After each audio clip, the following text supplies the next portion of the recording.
रोहतक के माजरा गांव से इस वक्त की बड़ी खबर सामने आ रही है, जहां एक ही परिवार के 3 सदस्यों की मौत हो गई है। शिविर का ढक्कन हटाते समय बेटा शिविर में गिरा, उसके बाद उसे बचाने के लिए पिता और उसका भाई भी शिविर में उतरा तो उनकी भी जान चली गई। तीसरा बेटा भी बचाने के लिए जा रहा था, लेकिन मां ने उसे रोक लिया। पिता फौज से रिटायर थे, बेटे प्राइवेट जॉब करते थे। शव निकालने के दौरान 2 कर्मियों की सांसें भी चढ़ी। तो बड़ी खबर हम आपको बता रहे हैं, रोहतक के माजरा गांव में बाप और 2 बेटों की मौत हो गई, क्योंकि वो सीवरेज के मेन होल में गिर गए थे। बताया जा रहा है कि यह घटना घर के बाहर गली में शिविर का ढक्कन हटाते समय हुई। पहले एक बेटा गिरा था, उसे बचाने के लिए भाई और पिता भी शिविर में उतर गए, लेकिन तीनों ही वापस नहीं आ पाए। घटना के बाद मौके पर चीख पुकार मच गई, आसपास के लोग इकट्ठा हो गए। साथ ही इस पूरी सूचना की जानकारी पुलिस को दी, जिसके बाद सूचना मिलते ही पुलिस मौके पर पहुंची और करीब 3 घंटे बाद तीनों के शवों को शिविर से निकाला गया। फिलहाल तीनों के शवों को पोस्टमार्टम के लिए भेज दिया गया है। वहीं हादसे के बाद गांव में शोक की लहर है। पूरा मामला जो है वो रोहतक के माजरा गांव का है। मृतकों की पहचान महावीर सिंह और उनके 2 बेटे दीपक और लक्ष्मण के रूप में हुई है। बता दें कि शिविर में जहरीली गैस थी और वो गैस तीनों लोगों के सिर में चढ़ी, जिसके बाद उनकी मौत हो गई। बेटों की मां ने बताया कि ढक्कन खोलने के लिए बेटा शिविर में गिरा, उसके बाद उसके पिता और दूसरा बेटा भी शिविर में उसे बचाने के लिए उतरे, लेकिन शिविर की गैस थी, जो जहरीली गैस थी, वो चढ़ गई और उसके बाद तीनों ही वापस नहीं लौट पाए। तो बड़ी खबर हम आपको बता रहे हैं रोहतक के माजरा गांव से, जहां सुबह सुबह ये बड़ा हादसा हो गया। बेटों की मां ने क्या कुछ कहा, सुनिए।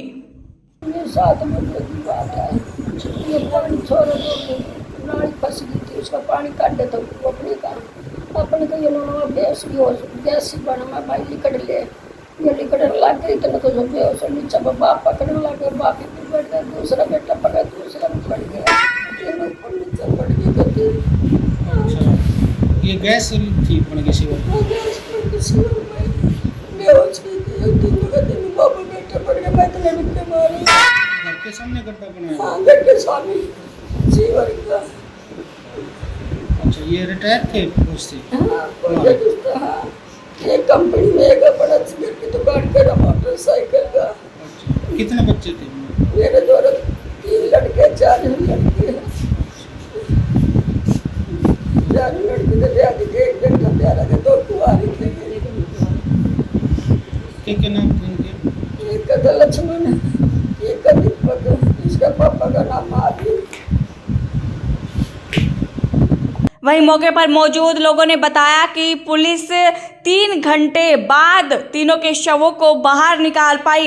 ये हादसा भाई ये मैन होल है, यहाँ एक नाली ब्लॉक हो गई थी, उसके खोलने के चक्कर में शिविर खोल लिया था।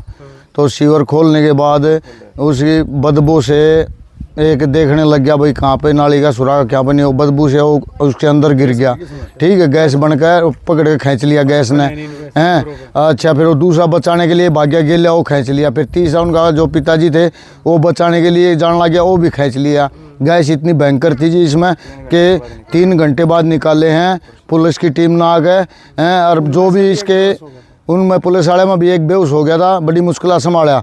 दूसरा कि ये जो मैन होल है ये बिल्कुल ब्लॉक पड़े हैं, इनमें ना कोई पानी निकलने का काम, ना और कुछ, ना कोई आकर नहीं देखता भाई शिविर खुले हैं या नहीं खुले हैं, कोई देखने का कुछ काम नहीं है जी। ये मैन होल पे, मैन रोड पे जो अपनी ये गली के हैं जी, ये सारे शिविर हैं। कई शिविर ऐसे हैं जी कि इनमें से गंदा पानी निकला, इनमें बच्चे भी खेल रहे हैं और भी यहाँ जाओ सब बुरा हाल रहा है जी। यहाँ जो 2 लड़के गिरे थे पहले, उनका क्या नाम? एक का नाम है जी टिंकू और एक चिंटू हैं, और एक का नाम उसका यो लक्ष्मण। कितनी उम्र की उनकी? 24-25 साल की जी। अच्छा, उनके पिताजी हैं जी, क्या नाम बता था? महावीर। उनकी उम्र कितनी? उनकी उम्र फौजी रिटायर हैं जी वे। अच्छा, लगभग कितने समय पहले हुआ था ये? क्या समय था ये? एक टाइम होगा जी को 6:30 पौने 7 का जी। उस टाइम याद हाँ जी। बताया ये भी जा रहा है कि 3 लोग की जिस तरीके से मौत हुई है, उसके बाद जब फायर ब्रिगेड के जो कर्मचारी हैं वो भी शिविर में उतरे तो उन्हें भी गैस चढ़ने लगी, जिसके बाद उन्हें ऑक्सीजन सिलेंडर लेकर शिविर में उतारा गया। तो ये बड़ी खबर रोहतक से, जहां एक ही परिवार के 3 सदस्यों की जान चली गई।